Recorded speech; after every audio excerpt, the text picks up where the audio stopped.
মনে রাখবে, মানুষের জীবনে কিন্তু খিদেটা সত্যি নয়, খিদের জ্বালাটা সত্যি।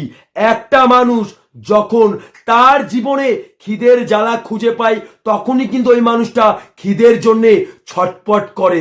তখন ওই মানুষটা এটা ভাবে না মাছ নেই কেন, মাংস নেই কেন। তখন ওই মানুষটা শুধু ভাতেও কিন্তু জল ঢেলে ভাতটা খেয়ে নিতে পারে।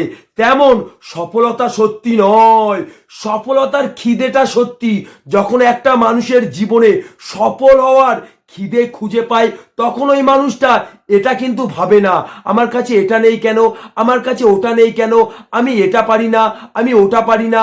তখন ওই মানুষটা কোনো অজুহাত খুঁজে পায় না, নিজের রাস্তা নিজে তৈরি করে। তাই আমি তোমাকে বলছি, তোমার কাছে কিন্তু সফলতা সত্যি নয়, তোমার কাছে কষ্টের জীবনটা সত্যি। তাই তুমি অজুহাত খুঁজো না, নিজের রাস্তা নিজে তৈরি করো। মনে রাখবে, চেষ্টা করা মানেই কিন্তু সফলতা নয়। তোমাকে শেষ পর্যন্ত টিকে থাকতে হবে, তোমাকে হাল ছাড়লে হবে না।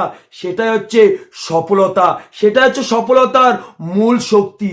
যদি এই ভাইয়ের কথাগুলি তোমরা একমত হও, যদি ভাইয়ের কথাগুলি তোমাদের ভালো লাগে, তাহলে অবশ্যই এই ছোট ভাইকে একটু সাপোর্ট করো।